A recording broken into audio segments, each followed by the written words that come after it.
இன்றைக்கி நம்ம என்ன பார்க்க போகிறோம் அப்படின்னா, இன்றைக்கி என்னோடய பையனுக்கு வந்து ஃபஸ்ட் டே ஸ்கூல்.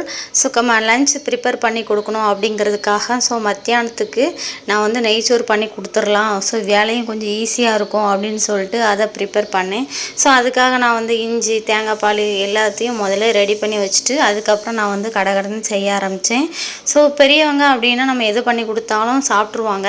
என் ஹஸ்பண்டுக்கு வந்து நான் வேலைக்கு போனாங்க அப்படின்னா நம்ம இந்த மாதிரி எதுனாலும் ப்ரிப்பேர் பண்ணி கொடுத்தா அவங்க சாப்பிட்றாங்க. சின்ன பசங்களுக்கு வந்து குழம்பு ஊற்றி சாப்பிட முடியாது அப்படின்னு சொல்லிட்டு நிறைய பேர் அட்வைஸ் பண்ணாங்க. ஸோ அதனால் நீ வந்து இந்த மாதிரி ஒரு ஒரு சோறில் இருக்கிற மாதிரி பார்த்துக்க அப்படின்னு நிறைய பேர் சொன்னாங்க. ஸோ அதனால் இதை பண்ணிடு ஃபஸ்ட்டு இது ரெடி பண்ணி கொடுப்பேன்னு சொல்லிட்டு இதை ரெடி பண்ணி கொடுத்தேன். ஸோ அவனும் மிச்சம் வைக்காமல் சாப்பிட்டான். அது மட்டும் இல்லாமல் ஸ்நாக்ஸும் கொடுத்து விடணும் அப்படின்னு சொல்லிட்டாங்க. ஸோ ஸ்நாக்ஸ்னால் என்ன ரெடி பண்ணே தெரில. ஸோ அதுக்கப்புறம் அவனுக்கு ஒரு பழத்தை உடச்சி அதுக்கப்புறம் ஒரு பழத்தை வெட்டி வச்சு ஸோ அதை ஸ்நாக்ஸாக கொடுத்தேன். ஸோ உங்களுக்கு ஏதாவது தோணுச்சு அப்படின்னா நீங்கள் வந்து கீழே கமெண்ட் பண்ணுங்கள்.